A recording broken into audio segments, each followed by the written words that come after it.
Continuando con las presentaciones clínicas sobre el dengue, en esta oportunidad vamos a hablar sobre el manejo de casos en un consultorio de febriles.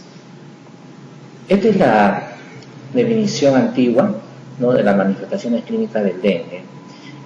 Infección asintomática, fiebre indiferenciada, dengue clásico, fiebre hemorrágica del dengue y síndrome del shock del dengue.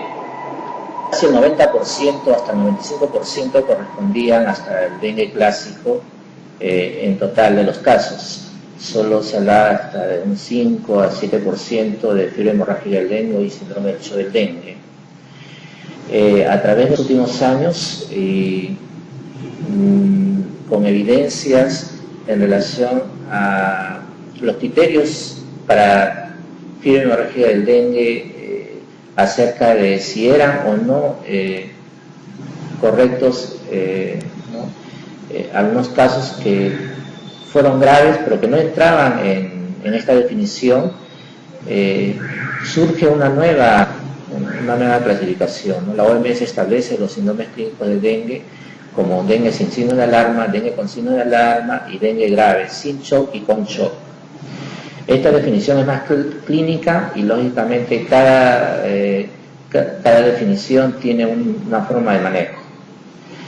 En estos casos pueden tener algunos de los criterios de la definición antigua, no cumplir con los 4 criterios, pero sí tener signo de gravedad, como pueden ser en la falla de órganos nobles, como en el caso de una encefalitis, una miocarditis, donde muchas veces tenían la fiebre, tenían la manifestación hemorrágica, pero sin embargo no tenían el criterio de la extracción vascular como algo evidenciado, pero que sin embargo fueron pacientes que evolucionaron a mortalidad. Lógicamente con esta definición clínica se puede incluir a todos esos casos que no entraban, no estaban catalogados dentro de la definición antigua.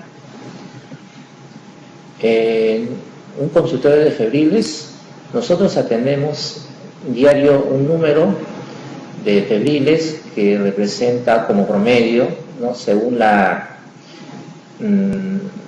prevalencia de las unidades febriles en cada región, en cada país. Por ejemplo, en ese hospital nuestro promedio de febriles era de 20 casos por día. Cuando se dio el brote en el año 2010-2011, nosotros llegamos a atender en menos de un mes a cerca de 400 febriles por día. Lógicamente esto sobrepasó nuestra demanda, ya sea tanto en recursos humanos, en recursos de insumo de laboratorio, ¿no?, y en recursos económicos.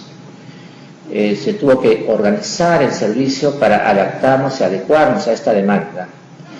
Se tuvo que disponer de un fluxograma de atención y que consistía, ¿no?, en el siguiente, ¿no? Teníamos un triaje donde había una primera persona que hacía la evaluación de las funciones vitales y la toma de test de torniquete. Esta persona luego lo derivaba al paciente, al médico, al consultorio de febriles, y este médico determinaba si este paciente estaba con un dengue sin signo de alarma, con un dengue con signo de alarma, o este paciente podía ir directamente a la UCI si ya tenía criterios de gravedad seria. La mayoría de los pacientes pasaban al consultorio, del consultorio pasaban a la unidad de dengue. En la unidad de dengue se hacía el manejo correspondiente y no según el protocolo de manejo para los casos de dengue con signo de alarma. En este proceso de atención al consultorio de febriles es importante priorizar a los casos graves. Debemos recordar de que normalmente se atiende por orden de llegada, pero muchas veces el que está en el último lugar puede ser el que tenga los signos de alarma y tener mayor gravedad que el que llegó primero. Entonces el médico o la persona que hace el triaje generalmente debe rondar y establecer qué casos deben tener prioridad en la atención, ¿no? Y lógicamente tener una cantidad, ¿no?, de más de 100 o 200 personas en una cola. Esto establece, digamos, que tenemos que tener varios consultorios de febriles inicialmente para poder determinar la gravedad y darle la atención oportuna. Asimismo, es importante conocer, ¿no?, el fluxograma o cómo se da la enfermedad. Tenemos una fase febril, tenemos una fase crítica y una fase de recuperación. Nosotros atendemos a los pacientes en el consultorio de febril muchas veces en cualquier en una etapa en la cual llega el paciente, en cualquiera de ellas, ¿no? Puede ser en su etapa febril, en su etapa crítica o en la fase, digamos, ya, o pacientes que están en la fase crítica y que están empezando su fase de recuperación. Sin embargo, hay que recordar que los pacientes que están en la fase crítica son aquellos que ameritan una atención oportuna, porque ellos van a ser hospitalizados. Recordemos que una gran mayoría de pacientes que llegan en su etapa febril, y muchas veces la ansiedad, en el caso de ser niños, por la fiebre, condiciona, ¿no?, una preocupación en la madre, y hay que darle tratamiento para la fiebre, pero determinar, también hacer un diagnóstico diferencial con otras endemias que se presentan en la zona o en la región. La prueba de torniquete o prueba de lazo debe ser realizada a todos los pacientes en este control de febriles, ¿no? Consiste en colocar el tensiómetro, ¿no?, en el brazo y insuflar, ¿no?, hasta un valor, ¿no?, dado por la sistólica más la diastólica sobre 2, es una presión arterial media, ¿no? Y luego de 5 minutos retirar esto, el tensiómetro, y ver si hay presencia de más de 20 petequias en una pulgada cuadrada o en un cuadrado de 2.5 centímetros de largo. Si hay esto, es positivo el test de torniquete. Sin embargo, un test de torniquete negativo en el primer o segundo día no me descarta que no sea dengue. Es más evidente después del segundo día aumenta la sensibilidad del test de torniquete, dado que también está en la progresión de la enfermedad. El manejo en consultorio de los febriles tiene este orden, ¿no? Miren, hay un triaje. En el triaje se va a registrar al paciente, se va a tomar la prueba de lazo, se va a tomar las funciones vitales, asimismo se debe determinar si hay pacientes con signos de alarma, ¿no? Y que van a pasar al consultorio para que sea evaluado por el médico, y el médico va a determinar si es un caso sospechoso de dengue o no. Si es un caso sospechoso, si tiene dengue, hay que saber si tiene signos de alarma o alguna gravedad o alguna comorbilidad, ¿no? Está en shock el paciente, está hipotenso, y en qué día probable de la enfermedad está o en qué día de la enfermedad está. Además, en este primer momento el paciente debe tener exámenes de laboratorio basales, como son el hemograma, las plaquetas y el hematocrito. El primer y segundo día muchas veces estos resultados son normales, y a veces en la mayoría de los casos lo vemos que tienen una alteración a partir del tercer día. Lo que vamos a ver en un hemograma es leucopenia con linfocitosis, vamos a ver luego plaquetopenia, plaquetas bajas, y un hematocrito. Si el paciente no es hidratado, vamos a ver una hemoconcentración evidenciada por el incremento del hematocrito.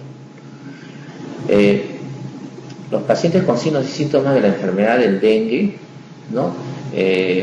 Inicialmente, mientras se está haciendo la evaluación, se le está tomando las muestras, tienen una definición de casos probables, ¿no? Entonces, estos pacientes van a tener fiebre con 2 o más de los siguientes ¿no?, de los siguientes signos o síntomas que provienen de una zona endémica, ¿no?, como son las náuseas y vómitos, el rash, los dolores musculares o articulares, petequias, ¿no?, o presencia de la prueba de torniquete positiva o leucopenia. Sin embargo, hay otros signos y síntomas inespecíficos que pueden ayudar, que no figuran en la definición de la OMS, pero que sí pueden estar presentes, como son el dolor retroocular, la cefalea, el dolor abdominal, ¿no?, la diarrea, el prurito, entre otros. Estos casos son catalogados hasta este momento como dengue sin signo de alarma, ¿no? O sea, es un caso clínico de dengue probable o confirmado sin ningún signo de alarma o gravedad, los cuales ameritan un manejo ambulatorio. Los dengue con signos de alarma son aquellos pacientes que van a presentar las siguientes manifestaciones: dolor abdominal intenso o continuo, un vómito persistente, dado de 3 o más en 1 hora o 5 en 6 horas, acumulación de líquidos, sangrado de mucosas, letargia, irritabilidad, ¿no?, hepatomegalia, un crecimiento del hígado de más de 2 centímetros, aumento del hematocrito con una caída rápida de las plaquetas. Estos pacientes que tienen estas manifestaciones son considerados como pacientes que tienen dengue con signos de alarma que ameritan ser hospitalizados. El dengue grave se caracteriza porque hay una hipotensión arterial o disminución de la presión de pulso, ¿no? Una presión sistólica diastólica menor o igual a 20 milímetros de mercurio y o signo de extravasación plasmática, dado por edema, derrame pleural o ascitis. Estos pacientes asimismo pueden tener una dificultad respiratoria secundaria a un derrame pleural o fuga plasmática intersticial. Pueden tener un derrame seroso severo dado por un líquido en la cavidad peritoneal, ¿no? Dado por líquido en la cavidad pleural o una efusión pericárdica. Asimismo, otro criterio es el sangrado grave, ¿no? Por hematemesis, ginecorragia severa, ¿no? O una epístasis. También se considera al daño importante de órganos, ¿no? Como es una miocarditis, una encefalitis, una encefalopatía hepática, ¿no? Con incremento de las transaminasas, de TGO o TGP mayor de 1000, ¿no? de 1000 miligramos por ciento. Existen condiciones coexistentes, ¿no? Se han identificado grupos poblacionales con mayor frecuencia, ¿no?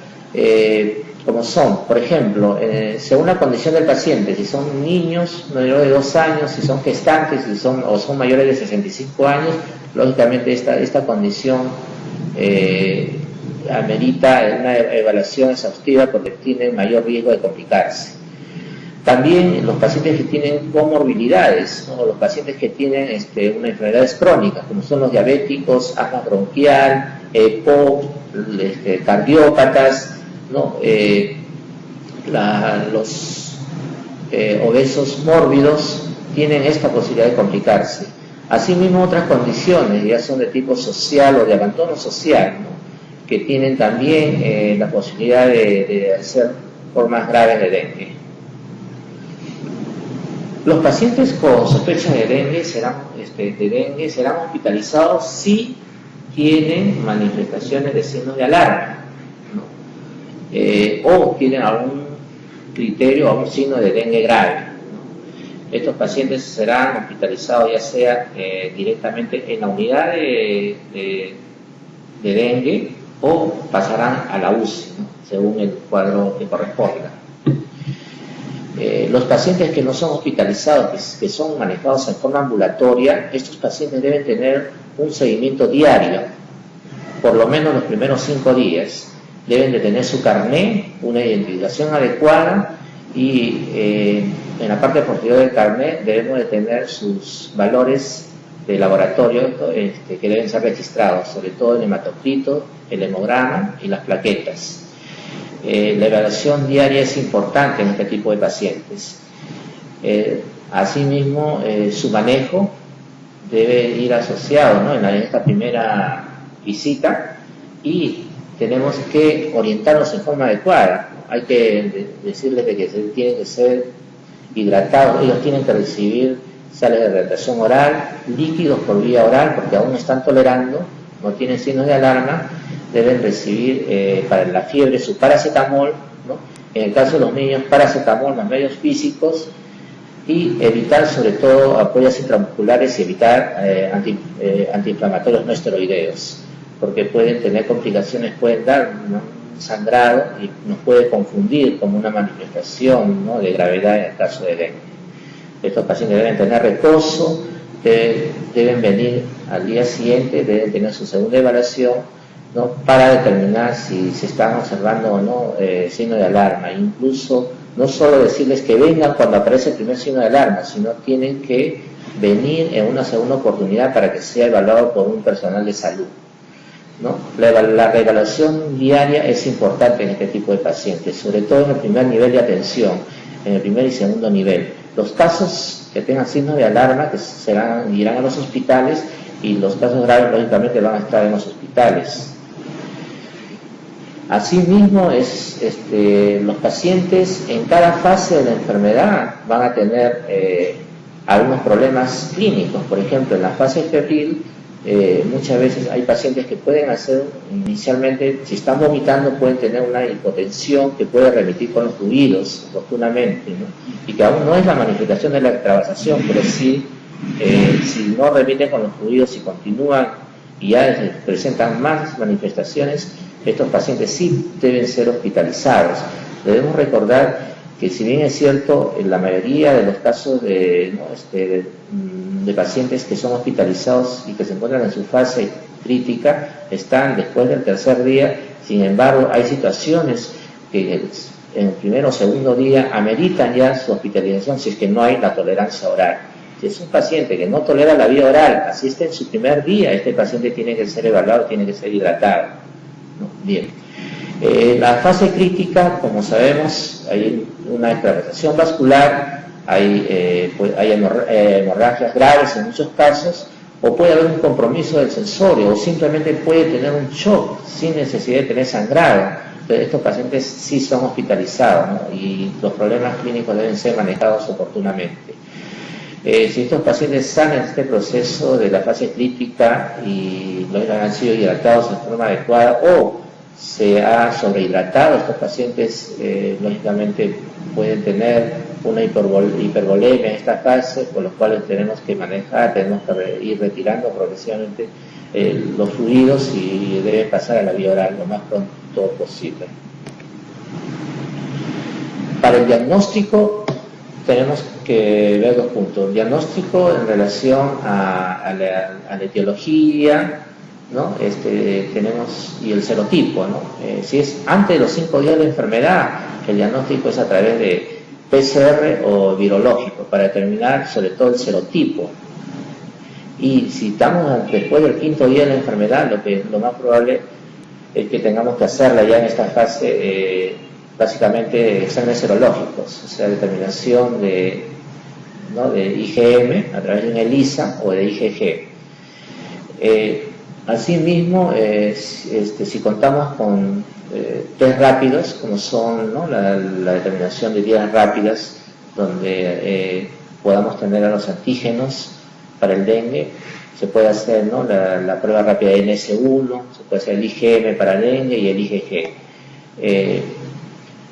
Adicionalmente, para la evaluación diaria de estos pacientes y ver la evolución, hay que hacerles lo mínimo que podemos hacerle las plaquetas, los leucocitos, y tener un recuento de plaquetas. Las plaquetas nos ayudan a ver en qué momento de la enfermedad estamos. El hematocrito nos ayuda mucho para el manejo de la enfermedad, y los leucocitos nos van a ayudar, sobre todo, como sabemos que es una enfermedad que produce leucopenia con linfocitosis. Muchos de estos casos, cuando están en la fase crítica, y muchas veces pueden tener algunas comorbilidades o coinfecciones, ¿no? Por eso nos va a ayudar si se mantiene en este ritmo, y cuando vemos una mejoría de los leucocitos, también vemos que el paciente ya está mejorando, está saliendo de la leucopenia. Bien. Al virus lo podemos tener incluso antes de la presentación clínica, antes del primer día de la presentación clínica. Por lo tanto, en un brote es importante conocer, ¿no?, que la viremia está antes de la presentación clínica, y lo vamos a mantener hasta antes del 5.º día de la enfermedad, ¿no? Y para situaciones de salud pública es importante determinar el serotipo circulante para ver la relación entre el serotipo y las formas clínicas de presentación de la enfermedad. Este es un estudio realizado en la ciudad de Iquitos, en las cuales se evaluó, ¿no?, en los dos hospitales, tanto el hospital Iquitos como el hospital regional, qué factores estuvieron asociados a dengue grave durante la epidemia de dengue en la ciudad de Iquitos entre el año 2010 y 2011. Y se pudo evidenciar, ¿no?, de que a través de un estudio de casos y controles, que el antecedente de dengue, la edad menor de 15 años, y retornar, ¿no?, al establecimiento de salud para recibir atención por el mismo cuadro de dengue, constituyeron factores de riesgo para dengue grave. Esto significa entonces que este retorno en una segunda atención precisamente es un factor de riesgo si es que es muy tardía, sobre todo si en la primera atención no se dio una adecuada consejería, no se dio el adecuado tratamiento, y muchas veces los pacientes no desconocen sobre todo la valoración de gravedad y llegan en forma muy tardía, más aún sabiendo que la fase crítica, cuando está cayendo la fiebre, o sea, en el periodo de efervescencia, mucha gente cree que está en mejoría, cuando en realidad no es que esté en mejoría, y no evalúan los signos de alarma, y si se presentan los signos de alarma es porque ya la extravasación vascular se está haciendo más evidente y puede entrar en una forma grave. De ahí la importancia de un manejo adecuado de un consultorio de febriles, y también la valoración adecuada de los signos de alarma. Yo agradezco la atención prestada a esta presentación, y será hasta otra oportunidad. Gracias. Más rápido.